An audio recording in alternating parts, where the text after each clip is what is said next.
नमस्कार, मैं हूं सौरभ शर्मा। आप देख रहे हैं हरियाणा न्यूज़। आज हरियाणा न्यूज़ के खास प्रोग्राम हरियाणा न्यूज़ में आपकी उस खिलाड़ी से मुलाकात कराऊंगा जिसको हाल ही में ध्यानचंद अवार्ड से नवाजा गया है। जी हाँ, बात कर रहा हूं गिरिराज सिंह की। गिरिराज जी, हरियाणा न्यूज़ में बहुत बहुत स्वागत है आपका। सबसे पहले ये जानना चाहता हूँ कि एक किसान परिवार का एक लड़का ने कैसे आज जो आपकी उपलब्धियाँ है वहाँ तक पहुँचा है ये। मैं अब 11वीं क्लास में पढ़ता था स्कूल में, तो मैंने वहाँ से अपनी रेस शुरू करी। मेरे को पता नहीं था पैरा ओलंपिक अलग होता है, तो पैरा ओलंपिक जो मेरे को पता लगा 2002 में, तो 2002 में मैं बुसान एशियन गेम गया। वहाँ मैंने 800 मीटर रेस में ब्रॉन्ज मेडल जीता। उसी से मेरी पहली शुरुआत हुई। पैरालंपिक की हम बात कर रहे हैं, ये आप ही फाउंडर हैं। हमको पता लगा था कि आप ही फाउंडर हैं। आपने ही इस गेम को आप हरियाणा के अंदर लाए और आज आपको ये उपलब्धि मिली है। आज आपको कैसा लगता है जब इसके खिलाड़ी एक बहुत सम्मानित किए जाते हैं? बहुत अच्छा लग रहा है आज जो सरकार ने मतलब देखा कि भाई, और ये सम्मान जो दिया बहुत अच्छा लग रहा है। और ये 2005 से जो हमने शुरुआत करी थी हरियाणा पैरा ओलंपिक कमेटी की, उसमें सबसे पहले मैंने ये देखा भाई कि अपने साथ साथ खेलते हुए दूसरे खिलाड़ियों का भी अच्छा होना चाहिए। तो उसी वजह से हमने कमेटी को गठित किया।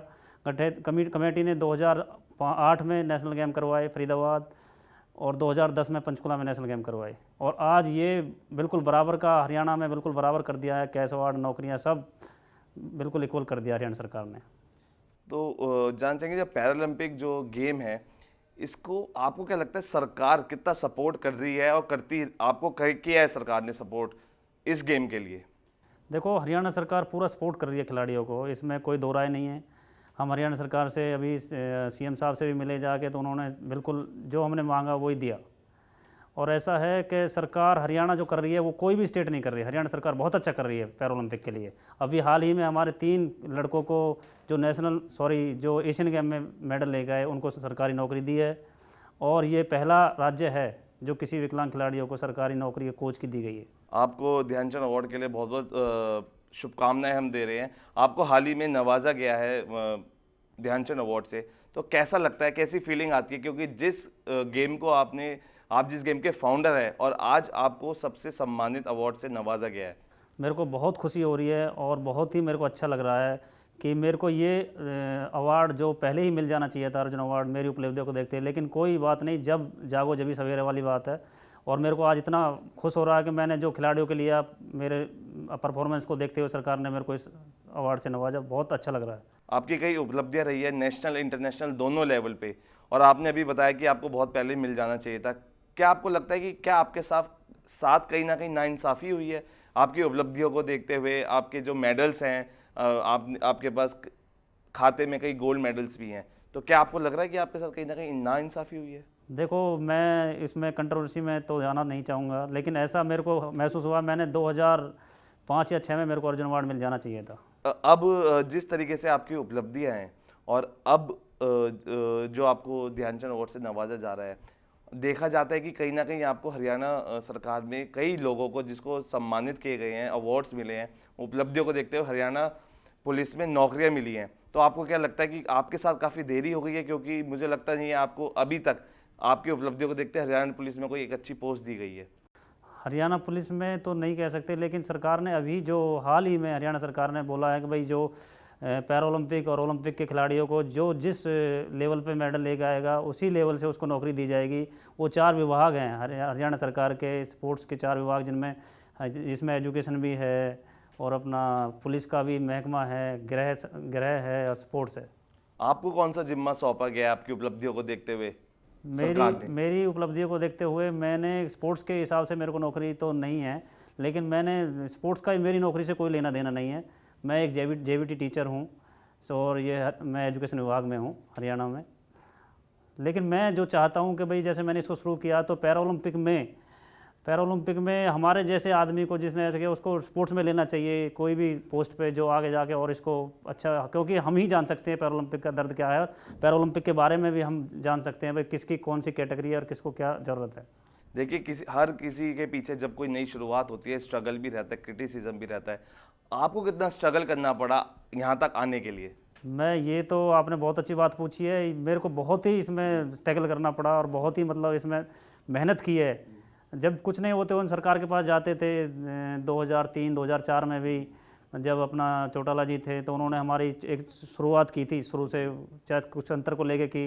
लेकिन आज जो लेवल है, आज जो सरकार ने किया, मैं इस सरकार के इस कदम से बहुत खुश हूँ कि भाई पैरा ओलंपिक के लिए बिल्कुल इक्वल किया है सरकार ने। तो क्या आपको लगता है कि आज आज आपको जब ये अवार्ड मिल चुका है, आपके साथ ही जो इसी गेम के अंदर है, उनको कितना सपोर्ट सरकार अब आपको दे रही है कि उनको सपोर्ट कीजिए, आप इस गेम को सपोर्ट कीजिए, इस गेम को आगे लेवल तक ले जाइए? देखो, मेरी एक इच्छा है जो मैं आपको अपने इसके हिसाब से बताना चाहता हूँ। मेरी एक इच्छा है कि जो आने वाले समय में पैरा ओलंपिक और ओलंपिक का जो हरियाणा सरकार ने किया उसके बहुत अच्छे रिजल्ट आएंगे, लेकिन उसमें जानने वाला आदमी चाहिए कि भाई हम कैसे इसको आगे बढ़ा सकते हैं। अभी डिपार्टमेंट ने कर दिया भाई कि सबको नौकरियां भी देंगे और कैश अवार्ड भी बराबर देंगे और ये सारा सुविधा देंगे, लेकिन उसको जैसे नर्सरियां होनी चाहिए अपने स्पोर्ट्स की पैरा ओलंपिक के हरियाणा में। और हरियाणा स्टेट ने जो इतना काम किया है, दूसरी स्टेट ने स्पोर्ट्स के इतना काम नहीं किया। आपका जो एम है अब क्या है? अब जब आपको ये अवार्ड मिल गया है, अब आप किस एम को, अब आप किसको टारगेट कर रहे हैं कि हाँ अब आगे जाके अब मेरा जो एम है अब मैं ये करूँगा? मेरा एम है ज़्यादा से ज़्यादा पैरा ओलंपिक गेम्स में, जो ओलंपिक गेम्स के इक्वल होता है और उसी जगह होता है जहाँ ओलंपिक होता है वहीं पैरा ओलंपिक गेम्स होता है, उसके 10 दिन या 15 दिन बाद मेरा एम से ज़्यादा इंडिया के मेडल उसमें आने चाहिए और ज़्यादा से ज़्यादा खिलाड़ी उभर कर ऊपर आने चाहिए। ऐसा कुछ भी नहीं है जो आदमी नहीं कर सकता है, आदमी सब कुछ संभव कर सकता है। ऐसा कह देते हैं कि भाई हमारी इतनी आबादी है, मेडल नहीं आते, वो कुछ ना कुछ हमारी कमियां रह जाती हैं जिसकी वजह से मेडल नहीं आते। मैं ये कहना चाहूँगा कि भाई मेडल किसी भी उसमें ज़्यादा से ज़्यादा इंडिया के आ सकते हैं, या पैरा ओलंपिक हो या ओलंपिक हो। अभी हाल ही में एक केस सामने आया था, सुशील कुमार ने एक सबके सामने खुलासा किया है कि उनको रिश्वत दी जा रही थी जो उन्होंने नहीं ली हारने के लिए किसी जगह पे। तो आपको क्या लगता है जब आपके इंडिया का कोई भारत का खिलाड़ी अच्छा करता है तो कहीं ना कहीं उसे पैसे का लोभ दिया जाता है, पैसे का लालच दिया जाता है कि नहीं तू हार जाए ये फाइट? आपका इस बारे में क्या कहना है? देखो, ऐसा है, जो ये लोग कहते हैं कि भाई ऐसा इतने ऊंचे लेवल पे जाके हो सकता है, मैं इसमें क्रिटिसाइज नहीं करना चाहता, लेकिन ऐसा है, सबसे पहले अपना देश है। अगर आप अपने देश के लिए खेलने जा रहे हो बाहर, तो सबसे पहले आपको अपने कंट्री होना चाहिए, उसके बाद आप खुद हो, उसके बाद कुछ है। जी, पैरालंपिक की बात करें, आपको क्या लगता है कि आपके साथ साथ ऐसे कौन कौन से इसी गेम के खिलाड़ी हैं जो अब नेशनल इंटरनेशनल लेवल पे अच्छा कर रहे हैं? अभी हम पैरा ओलंपिक की बात करें तो नेशनल लेवल पे जितने भी हरियाणा के खिलाड़ी हैं पूरे इंडिया में टॉप कर रहे हैं। अगर ओलंपिक में टीम जाती है, 10 खिलाड़ी जाते हैं तो उसमें 5 हरियाणा के जाते हैं, 5 पूरे इंडिया से जाते हैं। ये मैं कहूँगा कि मेरी अपनी बड़ाई हो जाएगी, इसलिए मैं खुद नहीं कहना चाहता। ये या तो खिलाड़ी बताएंगे या फिर अपने जो प्लेयर हैं अच्छे लेवल के वो बताएंगे। Major Dhyanchand award lifetime achievement जो आपको मिला है, आपको क्या लगता है आपकी ऐसी कौन सी उपलब्धियां रही हैं, मेजर बड़ी उपलब्धियां, जिसकी वजह से आज आपका नाम नॉमिनेट हुआ है? पैरा ओलंपिक में मेरे पास डिप्लोमा है, जो पहले 8 में खिलाड़ी आते हैं, जैसे अपना कृष्ण पूनिया जी हैं 7वें नंबर पे हैं। जो ओलंपिक का डिप्लोमा, ओलंपिक तो खेलना ही बहुत बड़ी बात होती है, ओलंपिक का डिप्लोमा है मेरा 2004 का, एथेंस ओलंपिक का। एशियन गेम में मेरा मेडल है, और मेरे पास अपना कॉमनवेल्थ का मेरे पास डिप्लोमा है। एशियन चैम्पियनशिप में मेरे 2 गोल्ड हैं, इंटरनेशनल लेवल पर मेरे 11 गोल्ड मेडल हैं।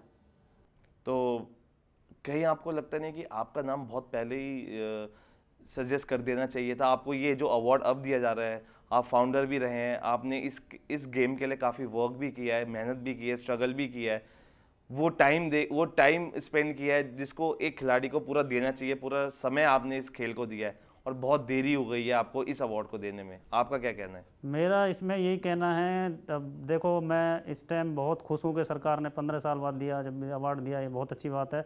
लेकिन ऐसे आने वाले सरकार को ये करना चाहिए कि भाई जो आने वाले खिलाड़ियाँ हैं उनके साथ सही तरीक़ा से, सही डिसीजन से फैसला होना चाहिए, और उनको उसी टाइम, जिस टाइम अवार्ड मिलना उसी टाइम अवार्ड दिया जाना चाहिए।